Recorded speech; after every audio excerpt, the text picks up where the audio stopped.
I think when you're in your 40s, I think the ravages of time have just started to show up and you really start to feel it. But you also have a lot of things figured out for the first time in your life. I know for me, because I'm as you would know by the fact that I just became a parent, I'm a late bloomer.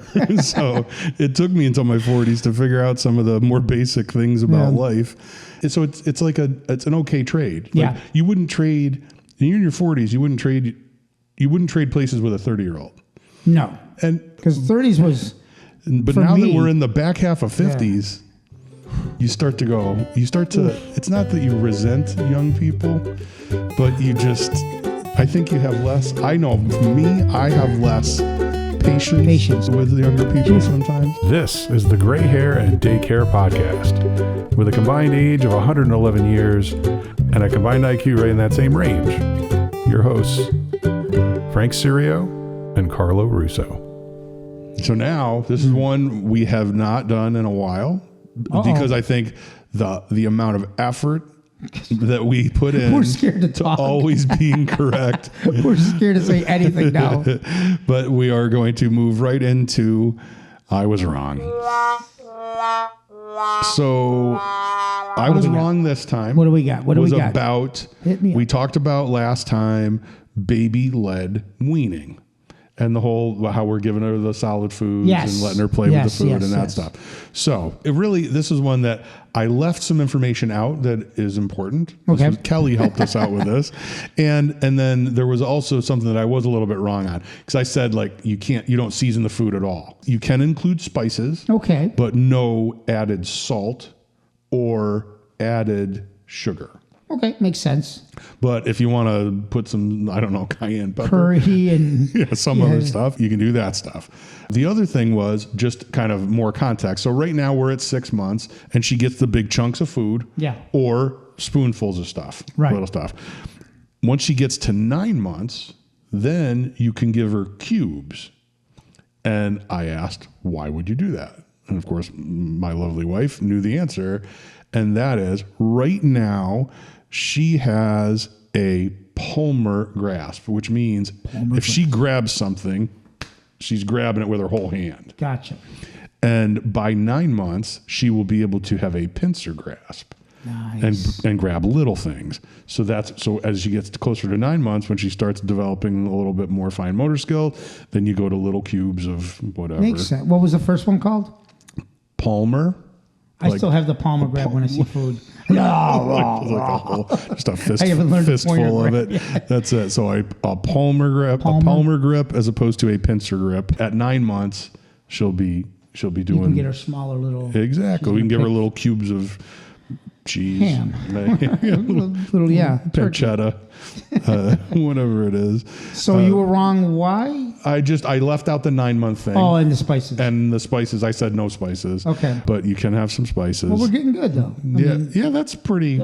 Even Kelly said you weren't really wrong. But you could. But you said. I was looking for it. I'm like, we needed content. Because I was thinking, there's all these other countries that love spices. Yeah, they're eating spices. Yep, I don't care. Yep, that's right. Those kids in Bangladesh are exactly. I mean, India's not going. Hey, I'm not putting any spices. Yeah, they're getting some stuff. He's got the pincer.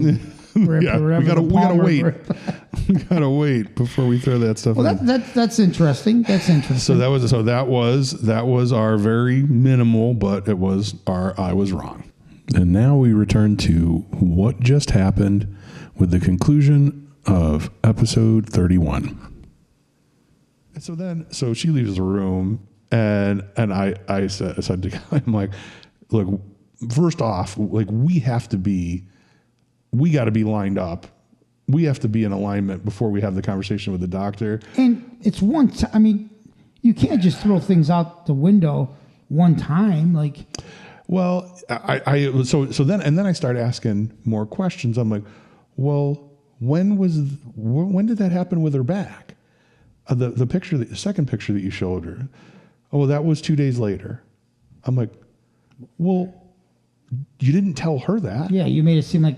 I'm like, so she presented it like, here's the hives that happened immediately after. Right. When in reality, she had given her apple, as we're talking more and I'm asking more questions, we had given her apple for lunch. There was nothing. We gave her apple again for dinner, and then we noticed the thing on the neck, so we didn't give her anymore. And then 2 days later, there was the thing on her back. And I'm sure she was eating other things 2 days in. Yeah. And so there was all this evidence in the it could be something else category. But if I hadn't spoken up, we would have just been like, no more apples, cut down the trees. And, no more apple pies for summer. I mean, if that's the case, it's the case. I'm right. Absolutely. But I would like just let's a little longer, let's a little be more. a little more scientific about it. Let's see what's happening, because there's any number of things that could have been. And, so, we had a long talk, and it was difficult because I think, Kelly in that moment we were having a long, somewhat difficult conversation about, well, I don't understand why it's so difficult. We're pointing out these things like typically an allergic reaction to a food happens within minutes. Immediately. It's usually around their mouth, their tongue. If it's hives, it looks like hives, not just a little irritation somewhere. It doesn't happen 2 days later. There's all these things. And I ask her, I'm like, after we had talked about all these other countervailing issues, where are you at now, percentage-wise, of thinking that she's allergic to apple? 80%.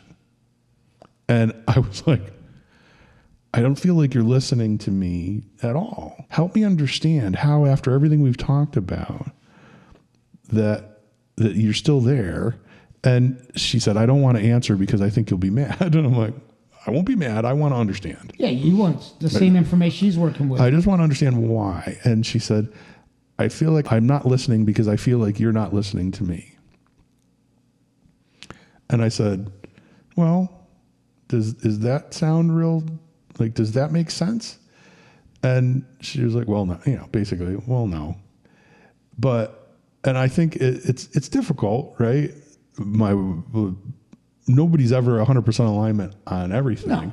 But I don't, I listen, but I listen, but I also ask questions, and I'm okay. The idea is not for one of us to be right or the other to be wrong. I told you. Right. The idea is for us to together try to come up with the best answer, right? And so that's what I'm going for, and we kind of went back and forth, and I think we got to a better place where we're better prepared. And since then, lo and behold, we've kind of continued along the path with no apple, and little things are happening on her skin just the same way, right? And I think we're moving. We've moved down the road to it's probably not that. So what we decided to do was kind of get a baseline with seeing what's going on with her skin. And then once we really have that with no other new foods, we try some other apple and have the baby Benadryl there in case she does have a reaction. And then hopefully, and honestly, if I was a betting man, I would bet very heavily on she's not allergic. And I remember I used to be allergic to garlic. Oh, really? I would eat garlic and I would break out. Now really?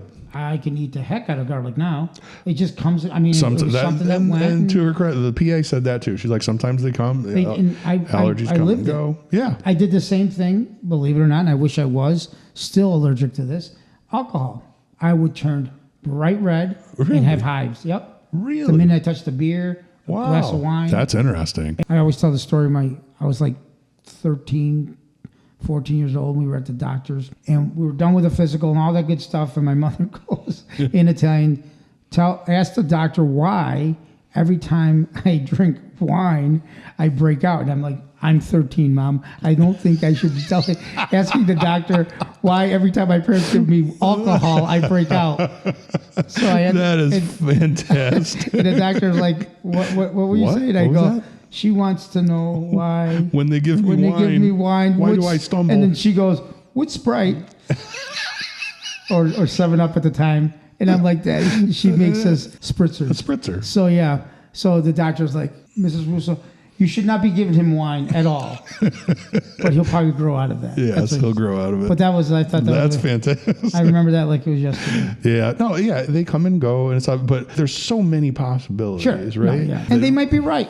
Yep. But the last thing I would want, then I'm reading all this stuff, And honestly, then you start second guessing yourself because I'm like, okay, where does this happen? Very uncommon. 1 in 20 kids is allergic to apples. Most of them are in Europe.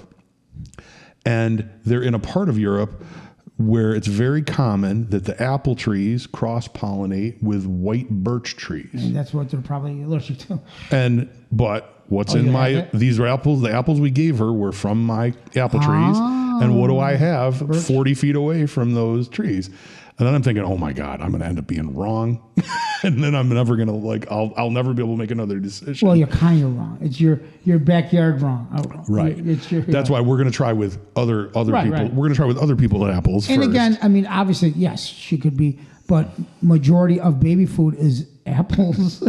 That's what they, right? You go down to the store, you're going to see a bunch of apple sauces and apple things for kids. No, and I really didn't like that. The other thing was when I started asking questions, and this girl is like, "Well, let's see," because I asked her. We were talking about her weight, and I'm looking at it thinking, okay, she was 85th and 16th percent, or 85th and 23rd, and now she's 83rd and 16th. Right. So I'm like, so we don't go back now. Now that we're at 6 months, we don't go back for 3 months now. We don't go back until she's 9 months. So I just asked, I'm like, so over the next 3 months, how much should she gain?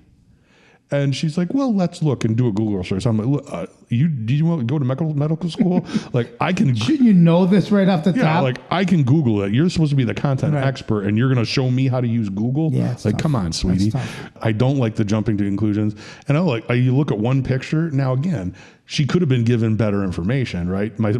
She was only working on what she thought. And this happened 48 hours later. She was only working on what she said. She saw this big blotch on her back and some stuff on her neck. And that's what it was. Yeah, like we touched her with an apple and this happened. No, that's not what happened. Right. So yeah, the main thing is we've gotta feel good about the questions we're asking and the information we're providing, or you can't trust the answer that you get back. I'm confused why, because I know Kelly's very smart. Yeah. Why she left off like this was 48 hours later.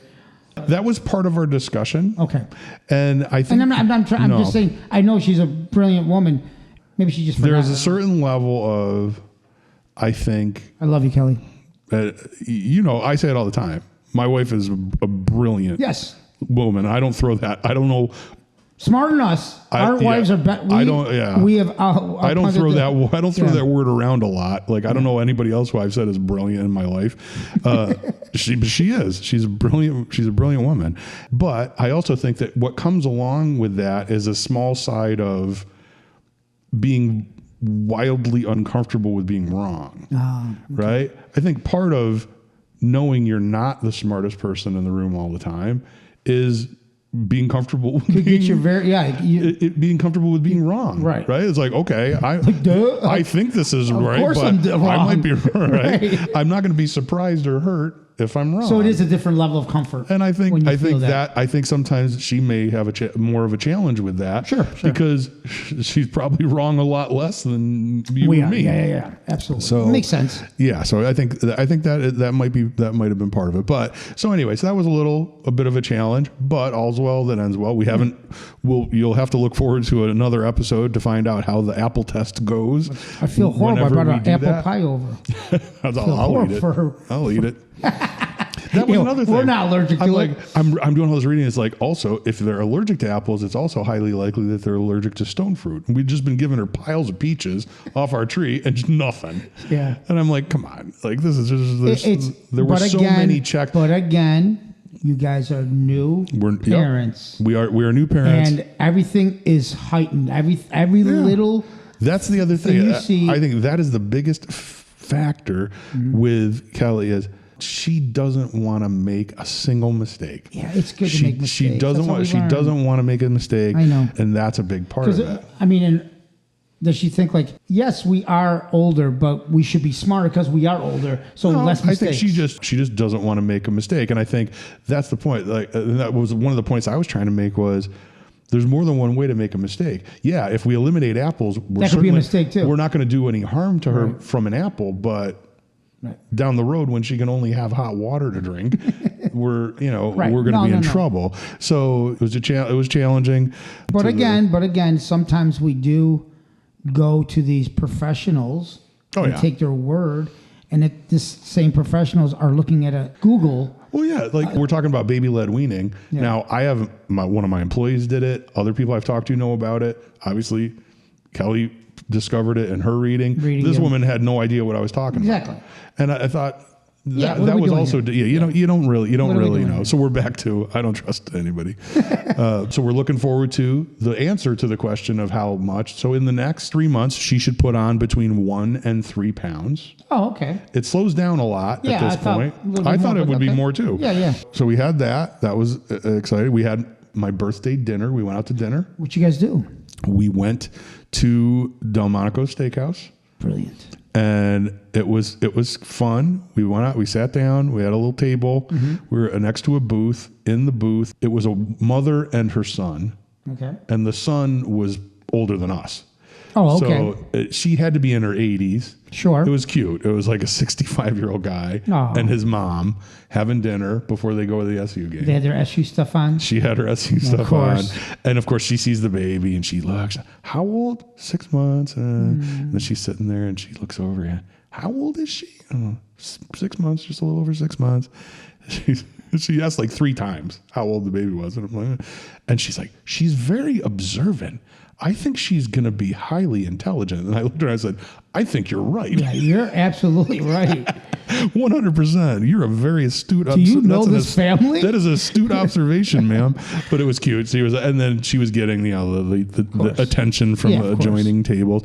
The fun thing was, there she had her first she had a big honking piece of ciabatta bread and she liked that. Not allergic to that. She had a fistful of that and she was gnawing on that pretty good. She had the palmar grip on that. She had her palmar grip. But we had the interaction with the cute old lady for my birthday. Shout out to dinner. Delmonico's, huh? It was good. It's always good. It's always good. You know, what did we have? We had something new this time that I hadn't had before. It was like a sausage stuffed pepper appetizer. Ooh. And it was very good. That sounds good. Very good. And I had I had a Delmonico. Of course. And Kelly had she always gets lasagna wherever we go. Really? She got but that lasagna. They make a good one. She had it for dinner, and then we split the rest for lunch the next day. It was big, but it was very good. The Delmonico's is a good restaurant. I like them. You've been out to dinner, right, with the baby? Yes, we had been to Delmonico's for Father's Day. I thought you said because they. Yep. For Father's Day, they give all the fathers. They give the gift certificate. The gift certificate for another meal, which I redeemed on my birthday. It was awesome. Absolutely. So how is it with the baby? I mean, she's, I mean, the first time we were in a booth, kind of in the back, and she was in her little car carrier thing. Yep. This time she was in a high chair. Nice. And hanging out, doing that stuff, and she was good. Isn't it cool though? Like, okay, wait a minute, we're back in restaurants. Yeah. I got that back. We're getting this back. It's fun. Like I said before, prior episodes, you feel like everything's gone when you have that baby. Like, yes. I'll never be normal again. See, I look at it the other. I'm like, now I have to do that again. Like I'm fine with it. Like I'm completely. No, but we love restaurants. No, yeah, it's going out to eat is nice, and there is something about it. You going around with a baby. People just light up. Like people constantly, they see babies and they make everybody happy. And the more alert the babies are, and if they interact and all that, even more so. So it's fun. It was fun. So we had that. Then we have all these birthdays. So it's like me, then you, then my sister, her birthday. We had my sister and her husband over for dinner and birthday cake. Okay. And Kelly made this short ribs on top of a pumpkin puree.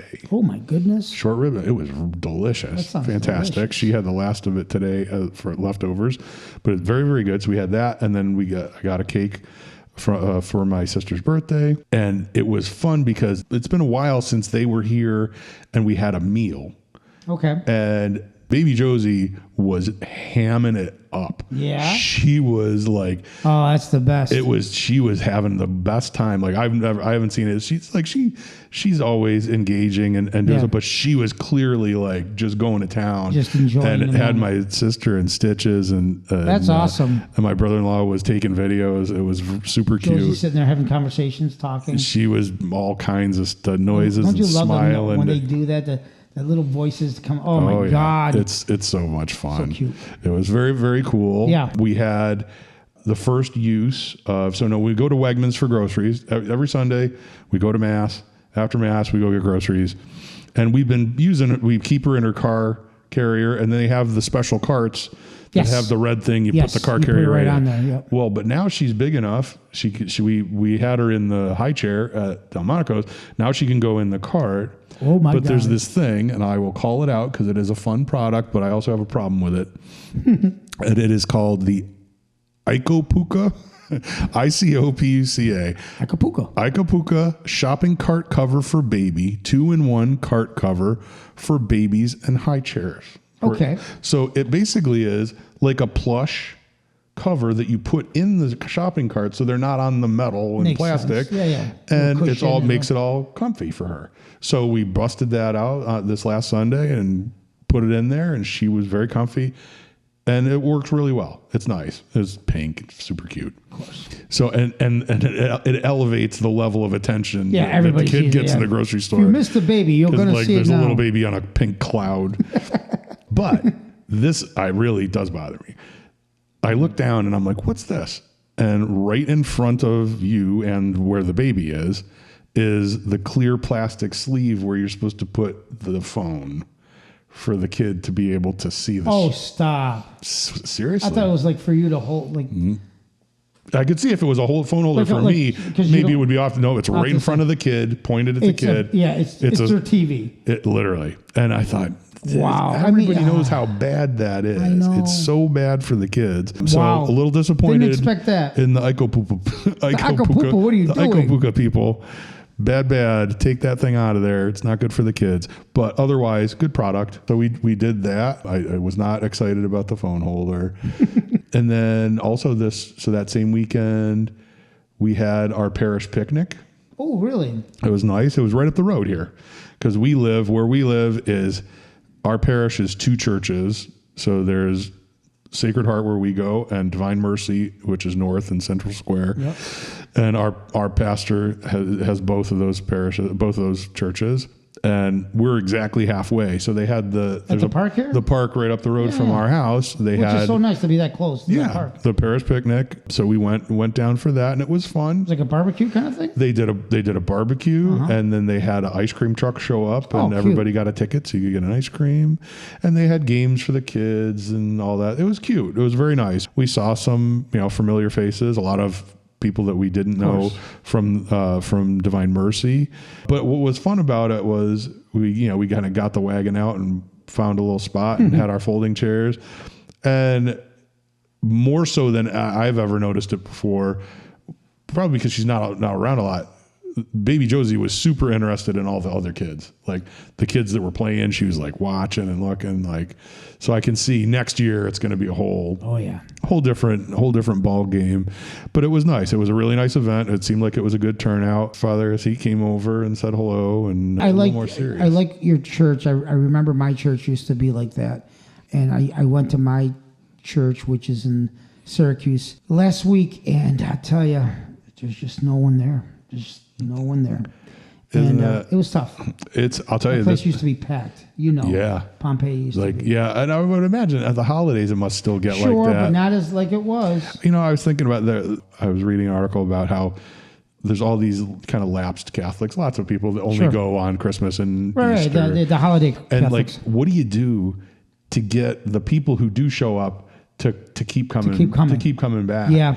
Because it's amazing how many people show up. But I will say, after everything that happened, like this past Sunday, there were more people. Like I know, there were more people in church. When you have situations, that's why my son called me after the whole situation with Charlie, and he goes, "Let's go to church." And I mean, good for him. We go as much as we can. Yeah. But I'm always on the road and. It's not easy. It's easy to make excuses in life. Yeah. And you were talking about, I don't know if we were talking about this on this podcast or before the cameras went out. You were talking about finding time to work out again. Yeah.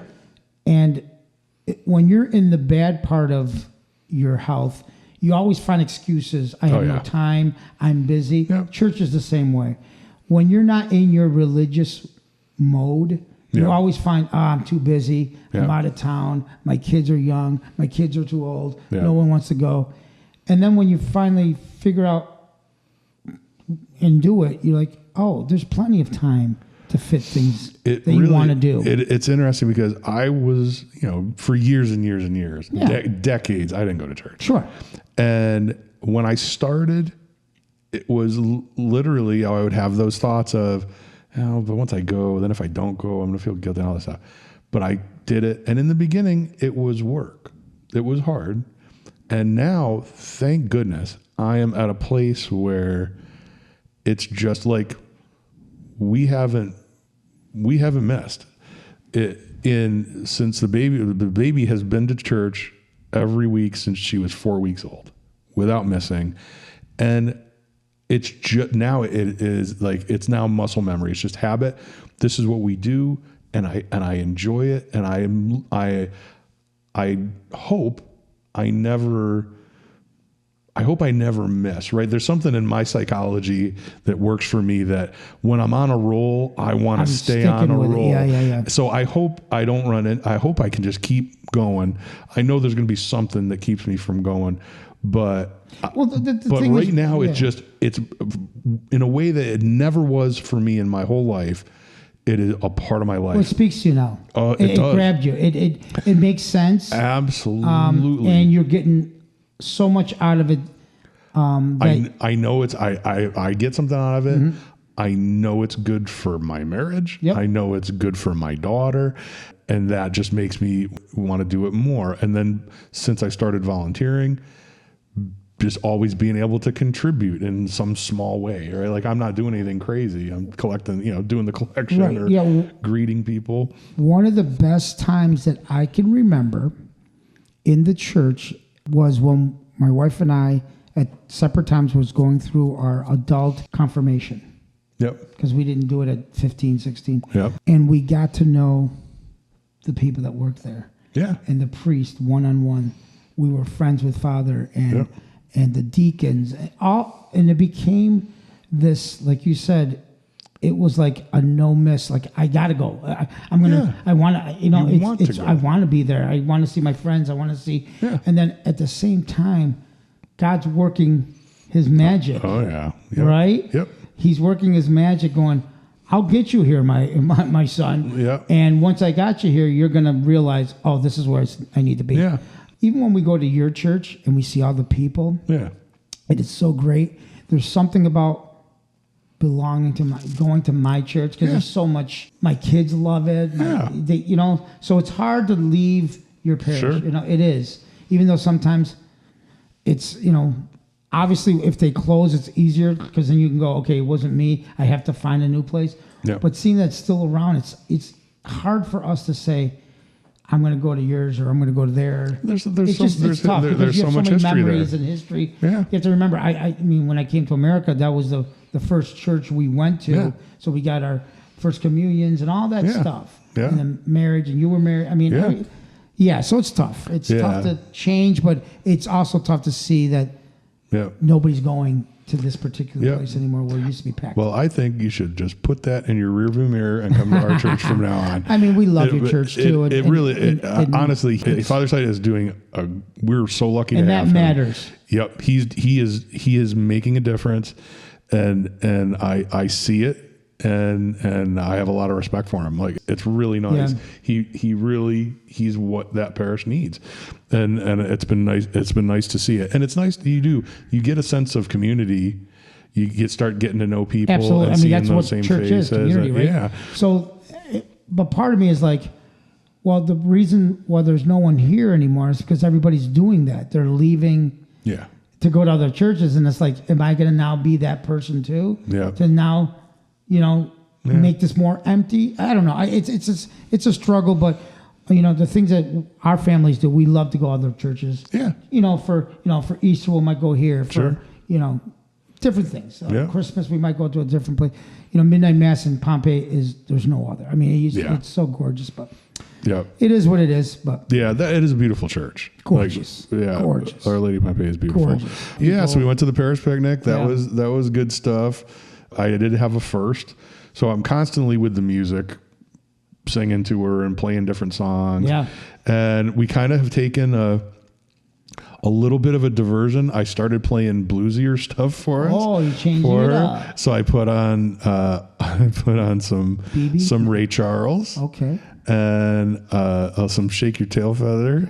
And what was the other one that I did? She likes Sam Cooke. I've been playing lots of Sam Cooke. How do you not like for her? Yeah.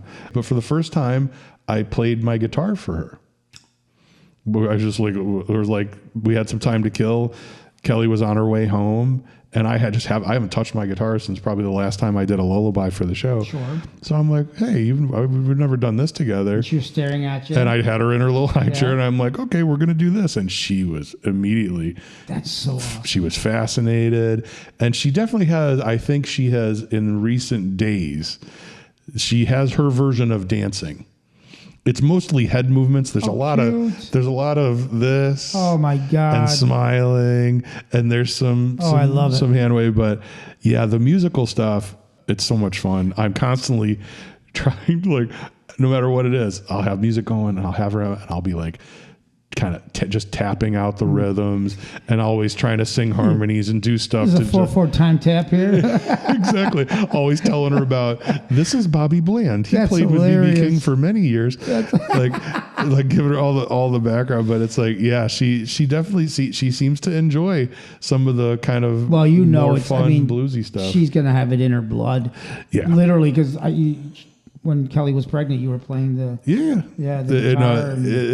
it's so much fun. I enjoy that. That is one of my favorite things to do with her. But she's fun all the time with all that stuff. But so I got that. That was my that was our first time with the guitar. So I think I'm going to do more of that because I haven't played, I have no calluses, and I'm weak. Yeah, I was going to say, baby Josie only had to wait 6.5 months to watch you play, and Kelly waited for how many years before you picked up a guitar for her? Yeah. Yep. Josie's winning that. Yeah, she's winning. I remember when you told Trina, and Trina's like, what do you mean you haven't played for your wife? No. That's funny. Yeah, it is. It's funny. But it's been a lot of fun. So we've a lot of things happened. Yeah, a lot of good stuff. Lots of cool stuff, lots of exciting things. And then we have to look forward this coming weekend. Uncle David and Auntie Gabe, Kelly's brother and his wife are coming to visit. Oh, cool. They've been really dedicated. Like every time they come visit and before they leave, because they're in Buffalo, they make the trip to see the baby. And before they leave, they're planning the next time. Oh, good. It's really nice. That's nice. So nice we're going to get to see, they're great. So we're looking forward to seeing them. But otherwise, we are all caught up. And now this is the kind of riveting excitement of when we sign off, I get to walk over to the camera and see if it actually recorded any of this. Well, we know this one's still on, right? That's what. Well, I know that one is. So that's why I'm talking to that one. This one, I can see. I think it's going. If it isn't, I would think, would the camera be on? Could we? I thought. The other times it was shutting off, so I think it's still going. Okay. But I'm not 100% positive. That's all right. If it isn't, you might on one of the other cameras You're gonna see hear Frank swear a lot, and then hear a crunching sound when I destroy that thing. Well, we tried, but hopefully it worked. I mean, I've only done 31 episodes. I know 31. From the first 4 episodes, we had a really hard time with the video. Yeah, we didn't know where we were going. And the audio, for that matter. Right. But since then, we've really had good luck. But holy cow! So actually, now we know it's when you bought the new stuff. Yeah. Now that we know, I just have to put an ice pack on the camera to make it not overheat. While you're talking, I'll just turn to see if the light's on. I haven't seen it, but I just look at the ice pack on a camera. Yep, fantastic. That's how we're doing things. Yep, this is where we are. Baby steps. That's right. Literally. That's right. Baby steps. Quite literally. Yep. Well, thank you for making it all the way to the end once again, and we will see you next time. Well, folks, that's another episode of the Gray Hair and Daycare podcast in the books. Thanks very much for tuning in and spending this time with us. We hope it was fun. If you enjoyed this week's descent into the madness of dadness, be sure to subscribe to the podcast so you don't miss any of our future adventures. And while you're at it, give us a like and share the cast with your friends on Facebook, Instagram, Twitter, Carrier Pigeon, whatever you crazy kids are using. Have any hilarious parenting stories of your own? Questions about navigating fatherhood later in life, or even when normal people do it? Email us at ghdc.podcast@gmail.com. We'd love to hear from you. And now, if you'll excuse me, I'm going to bed.